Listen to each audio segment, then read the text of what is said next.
नमस्ते सम्पूर्ण 안녕하세요 여러분. आजको भिडियोमा पनि सिनो कोरियन नम्बरको युजेजको बारेमा हेर्छौँ। हामीले योभन्दा अगाडि दुईवटा भिडियो हेरिसकेका छौँ हैन। आज तेस्रो भिडियो पार्ट 3 सिनो कोरियन नम्बरको युजेजको बारेमा।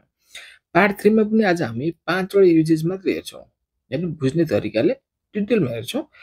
11औं नम्बर आज 11 देखि 15 नम्बरसम्म आज हेर्छौँ। 11औं नम्बरमा के छ त भन्दाखेरि वे वे भनेको पटक भाग भन्ने हुन्छ है यो सामान्यतया कतिखेर प्रयोग गर्ने त भन्दाखेरि यो सामान्यतया फिल्मको शिफ्ट र नाटकको भाग गर्दा प्रयोग गरिन्छ हैन। कुन शिफ्टको फिल्म हेर्नु त हैन, अर्थात् हाम्रो नाटकको भाग कतिऔं भागमा पुग्यो त हो। यस्ता फिल्मको शिफ्ट र नाटकको भाग गर्दा चाहिँ हामीले वे को प्रयोग गरेर भन्छौँ है। जस्तै अब हेरौँ यो भनेको के हो त, एक्जाम्पलबाट हेरौँ। दोस्रो शिफ्टको फिल्म, यहाँ फिल्म भन्छ फिल्म है, फिल्म दोस्रो शिफ्टको फिल्मलाई कसरी भन्ने त यी ह्वे यङह्वा भनेको दोस्रो शिफ्टको फिल्म हैन त। त्यसैगरी नाटकको 50 भाग भनेको 50औं भागको नाटक भनेर भनेको यसलाई कसरी भन्ने ओसिप्वे यसको उच्चारण है ओ सी फुए फुए ओसिप्वे हुन्छ है। यो ब लाई चाहिँ यो हले फ बनाइदिन्छ क्या। ओसिप्वे भनेको 50औं भागको यो यनगुक भनेको नाटक। ओसिप्वे यनगुक भनेको 50औं भागको नाटक अर्थात् नाटकको 50औं भाग। अनि इर ह्वे यो इल भनेको एक, ह्वे भनेको पटक, योङ भनेको प्रयोग है। योङ हादा भनेको आवश्यक हुनु प्रयोग हुनु भन्ने हुन्छ। योङ हादा हो, त्यसबाट योङ आएको हो। इर ह्वे योङ हैन। अब ती एकपटक युज एन्ड थ्रो भन्छ नि हैन। इर ह्वे योङ खप भन्नु भने युज एन्ड थ्रो कप के कागजको हुन्छ नि कप हो, त्यसलाई इर ह्वे योङ खप भन्छ के। ल अब बुझौँ यो सामान्यतया फिल्मको शिफ्ट र नाटकको भाग गर्दा प्रयोग गरिन्छ र यो इर ह्वे योङ चाहिँ यो कपहरू एक युज एन्ड थ्रो हुन्छ नि हो, त्यस्ता कपहरू अर्थात् पेनहरू हो, त्यस्तालाई भन्दाखेरि हामीले इर ह्वे योङ भनेर भन्छ है। युज एन्ड थ्रो एकपटक प्रयोग गर्ने फाइल नै। ल यो 11औं नम्बरको युजेजमा केही समस्या छन् भने कमेन्ट गर्नु होला, अर्को भिडियोमा हामी बुझेर हेर्छौँ। अब जाउँ 12औं नम्बरमा। अब 12औं नम्बर हेरौँ। 12औं नम्बरमा के छ त, ल 12औं नम्बरमा छ, 12औं नम्बरमा छङ भन्ने छ। छङ छङ भनेको तल्ला, घरको तल्ला हैन, कुनै बिल्डिङको तल्लालाई छङ भनेर भन्छ। यो छङ गन्दा पनि हामीले सिनो कोरियन नम्बरको प्रयोग गर्छौँ।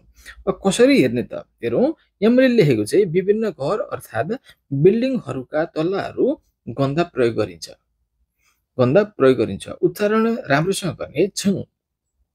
जस्तै 4 तल्ला भनेर भन्नु पर्यो भने कसरी भन्ने त साछङ साछङ हो, साछङ।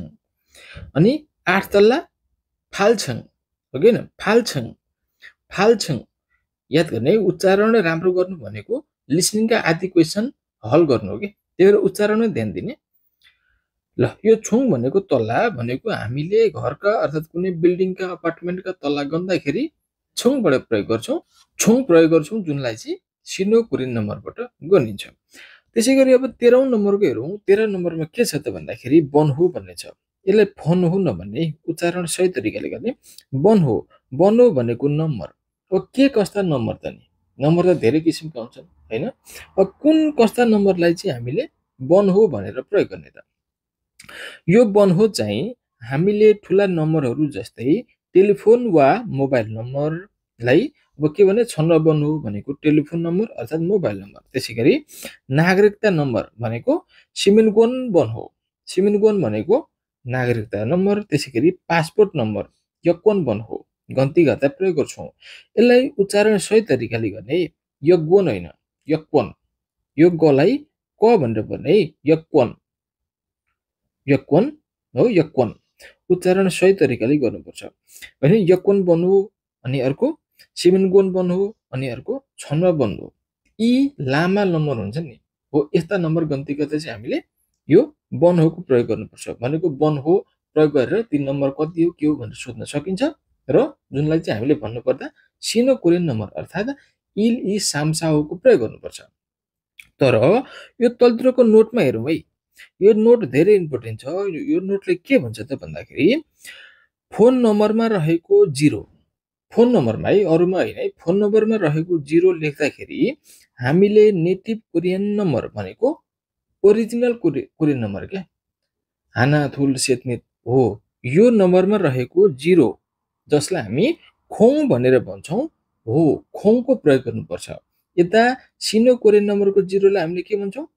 यङ भन्छौँ नि। यङ चाहिँ भन्न पाइएन। यद्यपि यो युजेज सिनो कोरियन नम्बरको भए तापनि फोन नम्बरमा रहेको 0लाई चाहिँ हामीले के भन्नु पर्यो? खोङ भन्नु पर्यो। जुन खोङ भनेको 0 चाहिँ नेटिभ कोरियन नम्बर अर्थात् हानाथुल सेतनेतको हो है। यो मात्रै फरक है, अरू डिटो फेरि यता सिनोबाट जान्छ। खोङको प्रयोग गर्छौँ र नम्बरको बिचमा रहेको यो ड्यास र स्ल्यास हुन्छ नि, यसलाई कि हामी थासी भन्छौँ कि ए भन्छौँ? अहिले तलतिर इक्जाम्पलमा हामी हेर्छौँ है। यो नझुकिने है, फोन नम्बरमा रहेको 0लाई मात्रै हामीले के भन्छौँ? खोङ भन्छौँ। यो खोङ भनेको चाहिँ फेरि नेटिभ कोरियन नम्बरको 0 हो। ल अब इक्जाम्पल हेरौँ। इक्जाम्पलमा के छ त? इक्जाम्पल हेरेपछि हामी अझ बढी क्लियर हुन्छौँ। ल जस्तै हेरौँ, जस्तै 1 नम्बरमा के छ त भन्दाखेरि छनुवा बन्नुको बारेमा हामी यहाँ हेर्छौँ है। छनुवा बन्नु हामीले पढ्दाखेरि कसरी भन्ने त? होइन, कसैले हामीले नम्बर मागो, छनुवा बन्नु चम्चुस्यो भनेर भन्यो भने हामीले नम्बर दिने, तर कसरी भन्ने त? हेरौँ, 010 64 52 11 46 छ नि। अब यसलाई कोरियन भाषामा भन्दा कसरी भन्ने त? खोङ इल गोङ ए, हेरौँ है, खोङ इल गोङ ए, खोङ इल गोङ ए। अब यो त खोङ त 0 छ नि त होइन। यसलाई चाहिँ हामीले नेटिभ कोरियन नम्बरमा रहेको 0 को उच्चारण कसरी गरिन्छ, जसलाई हामीले खोङ भनेर भन्छौँ हो त भन्नु पर्यो। फोन नम्बरमा रहेको 0लाई यङ भन्न पाइँदैन क्या, खोङ भन्नु पर्यो है। खोङ इल गोङ ए, त्यहाँपछि के छ हेरौँ है, यो ड्यासलाई ए भनेर भनेको छ नि यहाँ, काहीँ यस्तो ए पनि हुन्छ होइन, तर जे अनि ए भन्छ, इक्जाममा आए पनि नझुकिने। खोङ इल गोङ ए युक सा ओ इ इरिर सायुक है, इरिर सायुक। हेरौँ है, खोङ इल गोङ ए युक सा ओ इ इल इल सायुक। ध्यान दिने है। अब त्यसै गरी दोस्रो इक्जाम्पल हेरौँ। दोस्रो इक्जाम्पलमा के छ? सिमिनकोन बन्नु छ नि भनेको नागरिकता नम्बर। नागरिकता नम्बरलाई हामीले भन्दाखेरि कसरी भन्ने त? होइन, कहिले काहीँ चाहिएला, त्यतिखेर हामीले भन्दाखेरि कसरी भन्ने? हेरौँ, सुरुमा यहाँ हेरौँ है त, 1 2 3 4 5 स्ल्यास 6 7 8 9 छ। अब यसलाई कोरियन भाषामा भन्दाखेरि कसरी भन्ने त? इल इ साम सा ओ थासी। हेरौँ है, थासी, यो स्ल्यासलाई थासी भनेर भनियो, ए पनि भन्न सक्छ। हेरौँ है, अनि युक छिल फाल्खु, युक छिल फाल्खु हो कि होइन, यो चाहिँ हामीले सिमिनगोन बन्नु कसैलाई भन्दाखेरि भन्यौँ। त्यसै गरी लास्टमा यकोन बन्नु हेरौँ। यकोन बन्नु भनेको पासपोर्ट नम्बर। पासपोर्ट नम्बर कसरी भन्ने त अब कोरियन भाषामा भन्दाखेरि सुरुमा यता हेरौँ, 9 8 7 6 5 4 3 2 1 छ। हो, यसलाई कोरियन भाषामा भन्दा कसरी भन्ने त? खु फाल छिरयोग ओ सा साम इ इल। हेरौँ है, छिरयुग भने मैले छिरयुग भने यो र चाहिँ माथि गएर बस्यो क्या उच्चारण गर्दाखेरि। उच्चारणको नियम थाहा छैन भने मैले उच्चारणको नियम सम्बन्धीको भिडियो बनाएर अपलोड गरिसकेको छु, गएर हेर्न सक्नुहुनेछ। अब यो ध्यान दिने, यो बन्नु भनेको कुनै लामा डिजिट अर्थात् नम्बरहरू हामीले भन्दाखेरि कसरी भन्ने त? यो ड्यासलाई स्ल्यासलाई के भनेर उच्चारण गर्ने, यी सबै सम्बन्धमा हामीले यो नम्बरमा हेरौँ। 13औं नम्बरमा एकचोटि फेरि ध्यान दिने, मोबाइल नम्बरमा रहेको 0लाई भन्दाखेरि चाहिँ हामीले ओरिजिनल कोरियन नम्बरमा रहेको 0लाई हामीले कसरी उच्चारण गर्छौँ? खोङ भन्छौँ नि। हो, यो खोङको उच्चारण गर्नु पर्यो। मोबाइल नम्बरमा रहेको 0लाई उच्चारण गर्दा मात्रै अरू सबै सिनो कोरियन नम्बरबाट जान्छ। ल त्यसै गरी अब हामी 14औं नम्बरमा हेरौँ। 14औं नम्बरमा के छ त हेरौँ। ल 14औं नम्बरमा हेरौँ। 14औं नम्बरमा के छ त? इनबुन। इनबुन भनेको भाग, जनाको लागि भन्छ नि। हामी यतिजनाको लागि दिनुहोस्। होटलमा गइयो अर्थात् कहीँ गइयो जहाँ हामीले खाना अर्डर गर्नु पर्ने छ, त्यहाँ हामी यतिजनाको लागि दिनुहोस् भनेर भन्नु पर्यो नि त। अर्डर गर्दाखेरि चाहिँ इनबुन प्रयोग गरेर हामीले खाना अर्डर गर्न सक्छौँ। खानाको भाग गन्ती गर्दाखेरि प्रयोग गरिन्छ भनेर भनेको छ। हेरौँ है, जस्तै इक्जाम्पलमा हेरौँ, खेम्चे चिगे 2 जनाको लागि भनेर भन्नु पर्यो भने कसरी भन्ने त? खेम्चे चिगे इ इनबुन हैन, इ इनबुन, यो त सिनो कोरियन नम्बर हो नि त। सिनो कोरियन नम्बरमा 2 भनेर भन्नु पर्यो भने कसरी भन्ने? इ हो नि। त्यसै गरी अब भन्नु पर्यो यहाँ खेम्चे चिगे इ इनबुन, इ इनबुन। त्यसै गरी पोलेको बङ्गुरको मासु 3 भाग। होइन, यो पोलेको बङ्गुरको मासु भन्नुको मतलब के हो भन्दाखेरि यो सामग्यप साल भन्छ क्या। साम भनेको 3, ग्यप भनेको पत्र, साल भनेको मासु। 3 पत्रे मासु भनेर भनेको हो। सामग्यप साल भनेको त्यो सुँगुरको मासु हो हैन। त्यसलाई हामीले अर्डर गर्नु पर्यो भने कसरी भन्ने? सामग्यप साल साम इनबुन, सामग्यप साल साम इनबुन भनेको खानाको गन्ती गर्दाखेरि हामीले प्रयोग गरिन्छ। फेरि अर्को सादा भातलाई खोङ्गी भनेर भन्छ हो। खोङ्गी, यसलाई हावा पनि भन्छ हैन। यो खोङ्गी, यसका नि विभिन्न भेराइटी छन् है गन्ती गर्ने। यहाँ हामीले खेम्चे चिगे, पोलेको बङ्गुरको मासु, यिनलाई गन्ती गर्दा चाहिँ इनबुन भन्ने। र त्यसै गरी आजको लागि अन्तिम युजेज नम्बर 15 हेरौँ। युजेज नम्बर 15 मा के छ त? थोन भन्ने छ। थोन भनेको पैसा। पैसाको गन्ती गर्दा पनि हामीले सिनो कोरियन नम्बर अर्थात् इल इ सामसा ओकै प्रयोग गर्छौँ है। पैसा गन्दाखेरि पनि यही नम्बरको प्रयोग गरिन्छ भनेर भनेको छ। तसँग कति रुपैयाँ छ?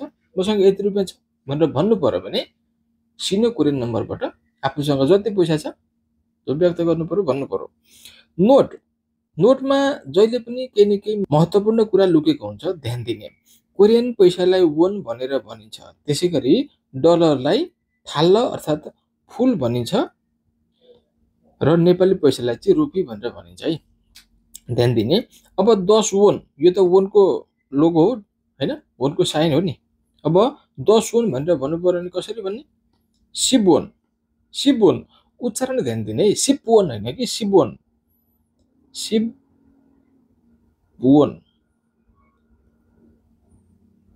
सिबवोन भन्छ है, सिबवोन। यो न है, मेरो स्टाइल न लेख्ने अलिक फरक छ।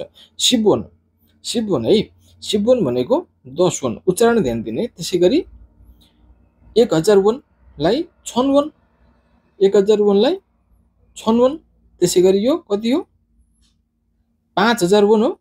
यहाँ ओछन हुन्छ है, ओछनवोन, ओछनवोन, ओछनवोन भनेको 5000 वोन। त्यसै गरी अर्को हेरौँ, 1 डलर।